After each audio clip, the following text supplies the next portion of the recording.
On dit que l'enfance est primordiale dans notre développement, qu'elle définit ce que nous ferons dans le futur. Je me souviens que jeune, je dessinais sur des feuilles des environnements, des objets que je faisais évoluer au cours du temps en les gommant et en les redessinant. Je me souviens aussi découper et assembler des morceaux de carton pour créer des objets que je m'amusais souvent à vendre à mes parents. Ces expériences passées m'ont défini.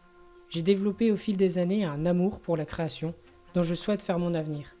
Et cet amour, c'est celui que je souhaite vous exprimer aujourd'hui, en présentant dans cette vidéo les projets majeurs que j'ai réalisés ces dernières années.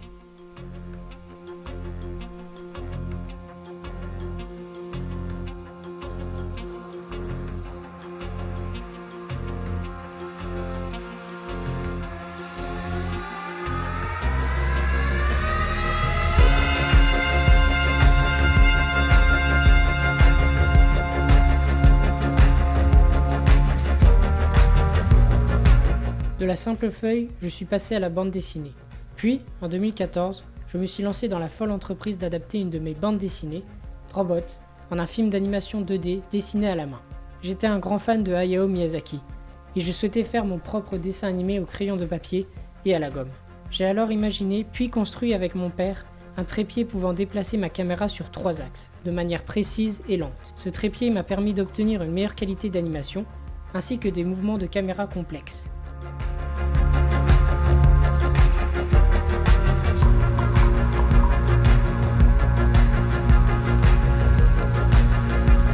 C'est finalement après 3 ans de travail que j'ai enfin terminé de Robot le film, avec plus de 45 000 images et 1450 heures de travail.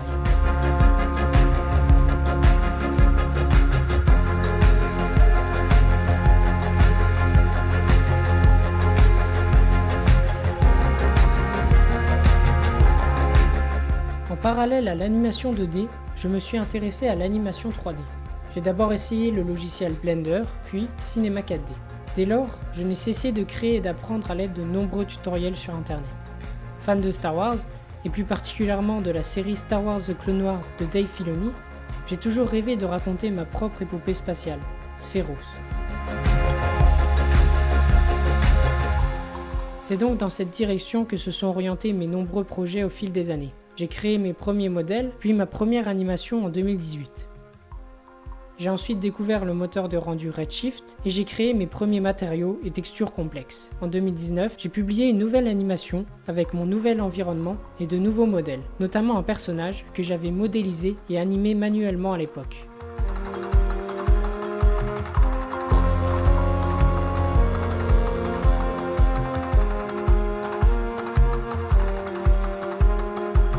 Puis, dans un sujet d'art plastique, il m'a été demandé de représenter l'intérieur de ma tête dans une boîte. J'ai décidé de créer une usine à idées, pleine de rouages et de mécanismes, triant, jetant ou exploitant ses idées.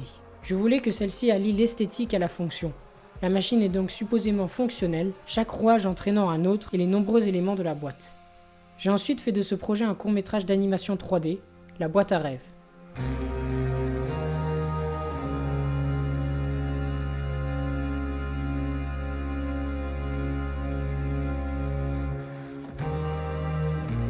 Enfin, de 2020 à 2021, j'ai continué de modéliser de nouveaux éléments, notamment une végétation que j'ai voulu rendre cohérente et réaliste, un vaisseau pouvant changer de direction à tout moment, dont j'ai de nouveau imaginé tout le mécanisme. Et enfin, j'ai modélisé une armure de personnage pour laquelle je me suis inspiré de Warhammer 40 000 et Star Wars The Clone Wars. J'ai assemblé tous ces éléments dans de nouveaux environnements et j'en ai fait une animation complète.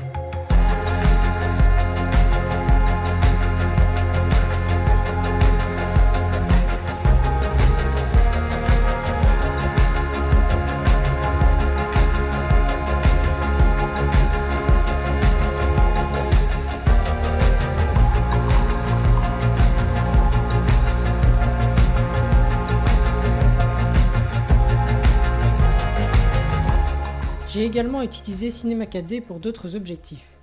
En 2019, j'ai créé une animation et plusieurs affiches pour toutes et tous concernés. Un club lycéen chargé de sensibiliser sur les phénomènes de société que j'ai cofondé. J'ai beaucoup appris avec ces affiches. J'ai créé une identité visuelle propre au club avec des modèles simples et des couleurs vives, notamment le violet. Et j'ai également appris à communiquer des informations clairement et rapidement. J'ai ensuite adapté un dessin du logo du club en un logo en 3D, en modifiant notamment certaines couleurs afin de coller à l'identité que j'avais créée avec les affiches. J'ai également utilisé ma maîtrise de cinéma 4D pour créer des vidéos éducatives, comme une vidéo chargée d'expliquer la transmission de ADN pour ma classe de SVT. Pour celle-ci, j'ai utilisé des couleurs simples et des formes proches de la maquette, afin que ma vidéo soit la plus compréhensible possible.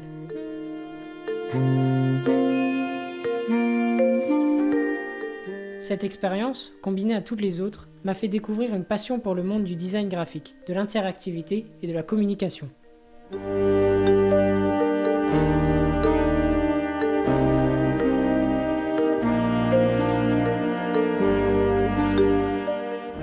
Tout cela m'a mené à fin 2019, où de nouveau en art plastique, on m'a demandé de créer une mini-collection d'œuvres et le musée transportable la contenant. Il fallait donc un musée qui soit transportable et en accord avec la collection qu'il contiendrait. Ma collection étant une série d'émotions animables, j'ai créé une bobine. J'ai pour cela modélisé mon objet dans Cinema 4D, puis je l'ai découpé en plusieurs pièces emboîtables que j'ai imprimées grâce à une imprimante 3D.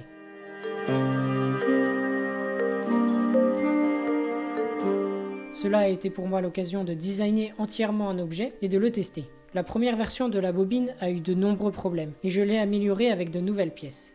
Enfin, j'ai prévu la bobine pour qu'elle soit totalement démontable, afin de changer la collection s'y trouvant. Pour cela, j'ai notamment imprimé et testé de nombreuses attaches chargées de maintenir le couvercle au boîtier. Cette expérimentation m'a fait découvrir et apprécier le monde du design, la création d'objets.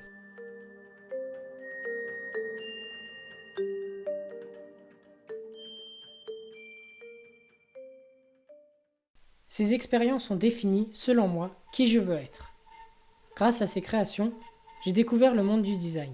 Allier la fonction à l'esthétisme est une notion que je considère primordiale lorsque je crée. Et c'est donc dans le design que je souhaite m'orienter.